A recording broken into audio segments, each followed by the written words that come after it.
నమస్తే మేడం. ఎవరు మీరు?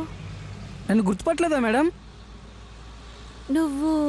అయ్యో నేను మేడం, లాయర్ విక్రమ్ గారు అసిస్టెంట్ని. మీరు కావ్య మేడం వాళ్ళ అక్కగారే కదా? అవును, సారీ మర్చిపోయాను. ఇవాళ మిమ్మల్ని రెండోసారి చూడ్డాం మేడం. రెండోసారా? అవును మేడం, పొద్దున్నే గుడి దగ్గర చూశాను. అవునా? ఆ సార్ మీకెలా తెలుసు మేడం? ఏ సార్? మా లాయర్ దగ్గరికి వస్తుంటాడు కదా, పార్దు సార్.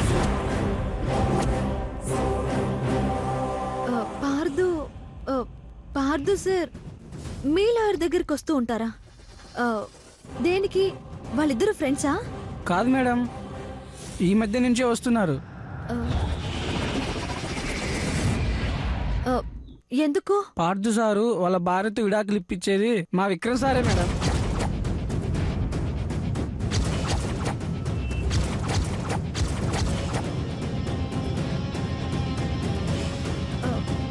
ఏంటి? పార్దు గారికి విడాకులు ఇప్పించేది మీ లాయర్ గారా? అవును మేడం. ఆ సార్ మీకు బాగా తెలుసా మేడం? పాపం చాలా మంచివానా మేడం. ఉంటాను మేడం, మా సార్ చిన్న పని చెప్తే వచ్చాను.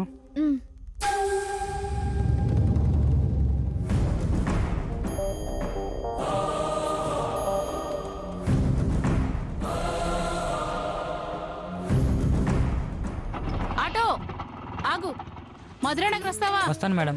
ఎంత ఇమ్మంటావు? 100 రూపాయలు మేడం. 100 ఎందుకయ్యా? 50 కదా? లేదు మేడం, 100 రూపాయలు. ఇదిగో మేము అస్తమానం ఇక్కడికి వచ్చి పోతూనే ఉంటాం. 50 రూపాయలు ఇస్తాను, వస్తావా రావా?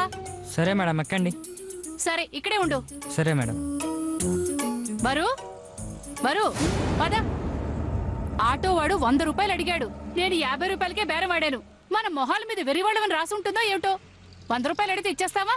పద పద రా.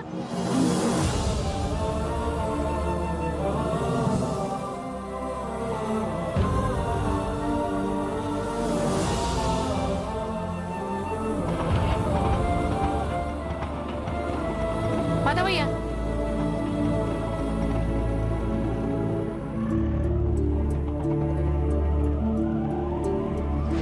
అబద్ధాలు చెప్పటం, నా క్లయింట్కి నేను న్యాయం చేయడం కోసం ఒక్కోసారి దోషిని కూడా నిర్దోషిగా నిరూపించాల్సి వస్తుంది.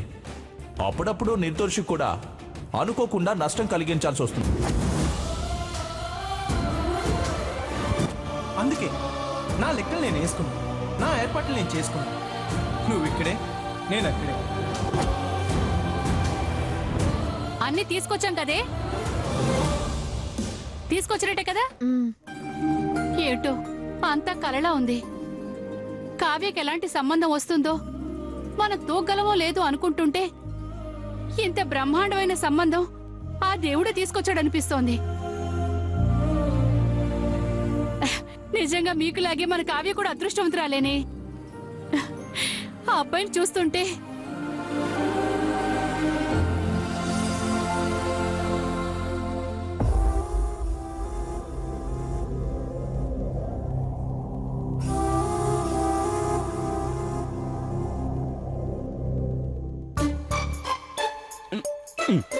అల్లుడు గారు, కాఫీ సూపర్. కాఫీ అండి, మధ్యాహ్నం భోజనం కూడా సూపర్ ఉంటుంది మా గారు. అట్నే. ఏమండి నీకు తెలియదు పెద్దమ్మి, నా వంట రుచి చూపించాలి కదా. ఆయన మాటలకేం గాని పూలదండలకి ఆర్డర్ ఇచ్చారా నాన్న? ఆర్డర్ ఎందుకు? నాకు ఆర్డర్ ఇవ్వాలి కానీ గజం పూలిస్తే చాలు, గజమాల కట్టేస్తా.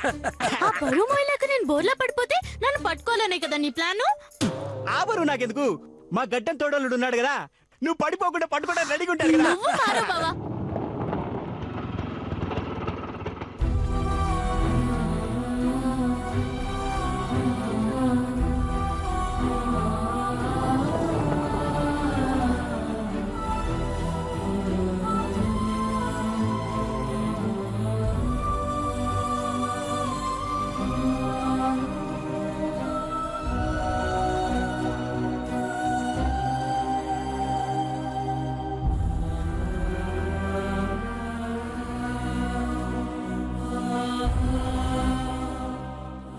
అక్క బయట ఎంత ఎండలున్నాయో అక్క. ఏమే సరుకులన్నీ తెచ్చుండవా? తీసుకొచ్చానయ్యా చూడు. అల్లుడు గారు పెట్టిన కాఫీ సూపర్ గా ఉంది. ఈ రోజు వంట కూడా అల్లుడు గారే చేస్తారంట. అలాగా? వాము జాగ్రత్త, మేము బతుకుండాలి.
మన ఆఫీస్ అడ్రస్ తప్పు చెప్తున్నారండి. 2-6- కాదు, 6-2-.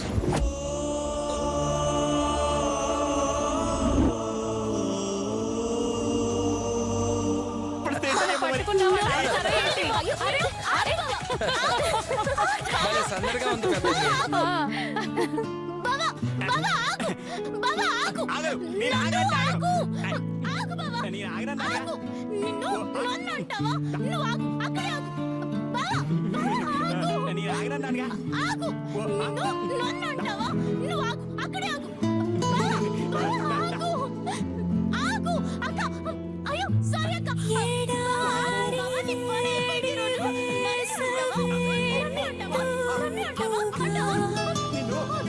నిన్ను మామూలుగా వదలను అక్క.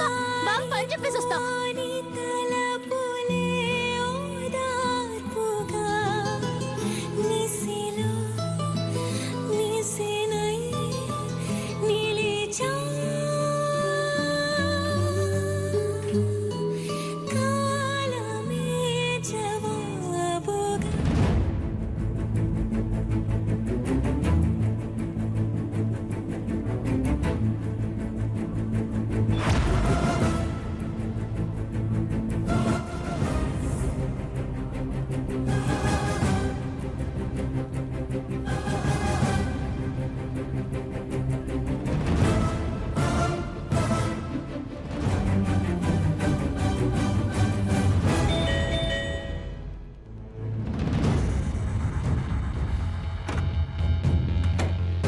హాయ్ మీరా, రండి రండి.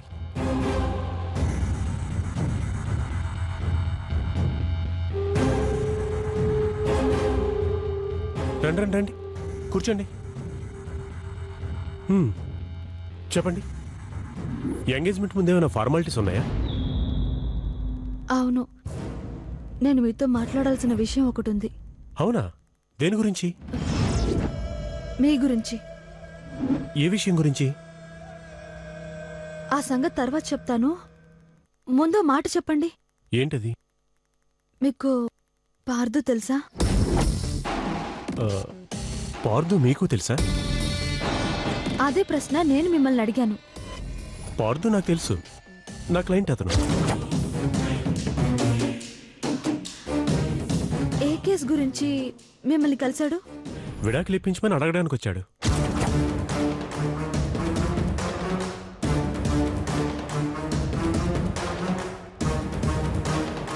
మీకు అతని వైఫ్ తెలుసా? ఆవిడ ఒక రాక్షసి. ఆ రాక్షసితో మీకు పరిచయం ఉందా? డైరెక్ట్గా అయితే లేదు కానీ మరి రాక్షసని మీకెలా తెలుసు? ఒకసారి కేసు విషయం మాట్లాడడానికి పార్థుకి ఫోన్ చేస్తే ఆవిడే ఫోన్ లిఫ్ట్ చేసి నన్ను చెడమడా తిట్టేసింది. అదీ కాకుండా పార్థు కూడా ఆమె ఎంత డేంజరసో నాకు ఎక్స్ప్లెయిన్ చేశాడు. ఆమె శీలం మంచిది కాదని చెప్పాడా? చచ్చ ఆ మాట మాత్రం అతను అనలేదు. అయినా ఇవన్నీ మీరెందుకు అడుగుతున్నారు? మీరు మా ఫ్రెండ్ని తీసుకురమ్మని చెప్పారు కదా. అవును, కౌన్సిలింగ్ చేస్తానని కూడా చెప్పాను కదా. ఏది తీసుకొచ్చారా? వచ్చింది. ఎక్కడా? మీ ఎదురుగానే ఉంది.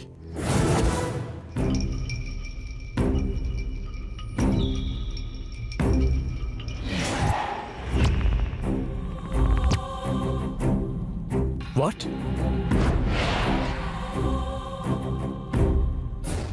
ఇంకా అర్థం కాలేదా? నాకంతా గందరగోళంగా ఉంది. మీరు ఏం మాట్లాడుతున్నారో నాకు అర్థం కావట్లేదు.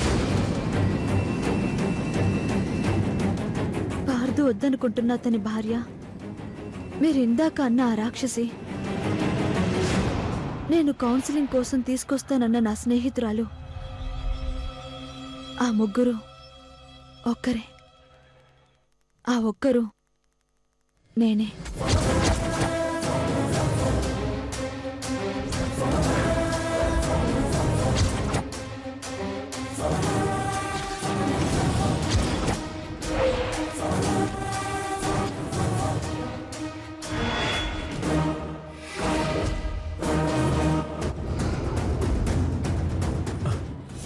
ఏంటండి మీరనేది? మీరే నా భర్త నుంచి నాకు విడాకులు ఇప్పించడానికి కేసు టేకప్ చేశారని నాకు ఇవాళే తెలిసింది మిస్టర్ విక్రమ్. మీరు వరోధిని పార్థు భార్య, మీరు Kavya sister. Partha me husband. How it is possible? Sudden గా కథలా మలుపు తిరిగిందేంటి? కథ ఇంకా మలుపు తిరగలేదు. మీరే తిప్పాలనుకుంటున్నారు. మీ విజ్ఞానాన్ని, మీ వృత్తిలో మీకున్న అపారమైన అనుభవాన్ని ఉపయోగించి ఏ తప్పు చేయని నన్ను నా భర్త నుంచి విడదీయాలని చూస్తున్నారు. నేనా? కాదు, నాకు పార్థు ఒక క్లయింట్గా పరిచయం, అంతే. నేను కావ్య అక్కగానే పరిచయం కదా. అవును, కానీ మీరిద్దరు భార్యాభర్తలని నాకిప్పుడు మీరు చెప్తేనే కదా తెలిసింది. ఎప్పుడైతే ఏంటి, తెలిసింది కదా. ఇప్పుడు ఏం చేయాలనుకుంటున్నారు? నేను సడన్ గా ఈ నిజం తెలిసి పూర్తిగా బ్లాంక్ అయిపోయాను. నేను అదే పరిస్థితుల్లో ఉన్నాను. కానీ ఈ బ్లాంక్నెస్, ఈ శూన్యం మనకే పరిష్కారం చూపించలేవు. అందుకే నేను ముందుగా అందులోంచి బయటపడి ఇప్పుడు ఇలా బయటపడ్డాను.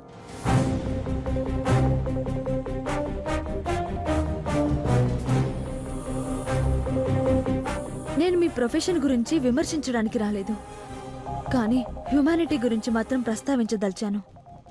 ఏం తెలుసు మీకు నా గురించి? మా ఇంటి కిటికీలోంచి మా కాపురాన్ని కళ్ళారా చూసారా? లైవ్ కెమెరాలో నా గయ్యాలితనాన్ని ప్రత్యక్షంగా గమనించారా? అసలు సంవత్సరం అంతా ఎవరి మూలంగా సఫర్ అయ్యారో తెలుసుకున్నారా? పెళ్ళయి ఏడాది నుంచి ఎవరిని ఎన్ని రకాలుగా టార్చర్ పెట్టారో ఎంక్వైరీ చేశారా? ఏం తెలిసి నా భర్త మీ దగ్గరకొచ్చి విడాకులు కావాలనగానే ఖచ్చితంగా ఇప్పిస్తానని మాటిచ్చారో తెలుసుకోవచ్చా? తాళి కట్టినప్పుడు తల వంచాను. మొదటి రాత్రే అది బొమ్మల పెళ్లి అన్నప్పుడు మరబొమ్మలా మారిపోయాను. ఆ ఖరీదైన మేడలో రంగు వెలిసిన ఒక బొమ్మలా ఆయన నన్ను వెలివేస్తే ఓ మూలన నిలబడ్డాను.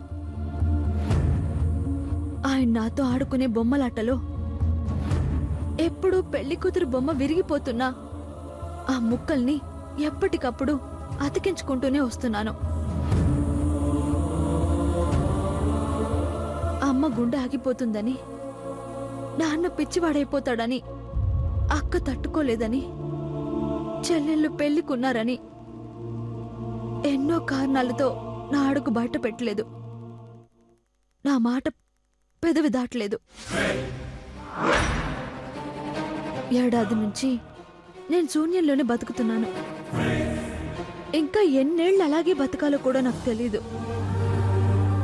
అయినా నేను గుండెల్లో అగ్నిపర్వతాల్ని దాచుకొని కన్నీళ్ళని కనురెప్పల చాటుని అడ్డుకట్ట వేసుకుని ఒక భార్యగా, ఓ ఇంటి కోడలిగా, ఓ కూతురిగా, చెల్లిగా, అక్కగా అన్ని స్థానాల్లోనూ నా బాధ్యతని నిలబెట్టుకుంటూనే ఉన్నాను.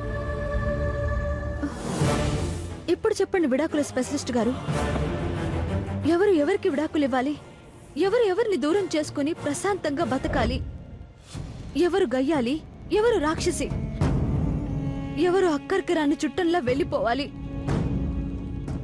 ఎవరు మనసులేని ఈ చట్టానికి తల వంచాలి? న్యాయం మీరే చెప్పండి.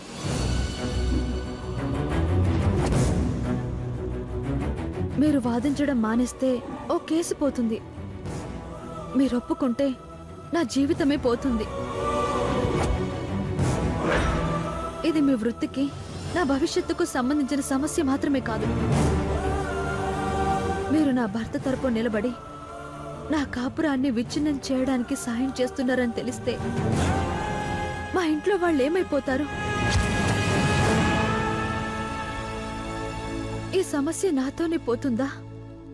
నా దురదృష్టం నా చెల్లెలి భవిష్యత్తును కూడా శాసించబోతుందా? నాకేమీ అర్థం కావడం లేదు.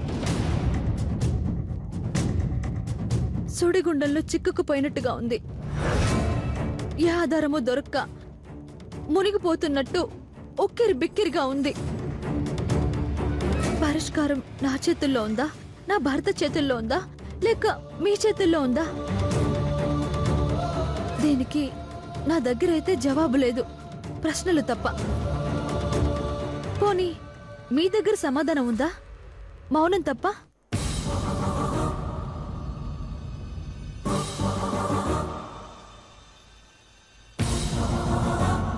అర్థమైంది, మీరేమీ చెప్పలేరు. మీ దగ్గర ఇప్పుడు జవాబు లేదు. మీరాయన దగ్గర తీసుకున్న డబ్బుకు న్యాయం చేయాలనో, ఆయనకిచ్చిన మాటకు కట్టుబడి నాకు అన్యాయం చేయాలని ఆలోచిస్తే మాత్రం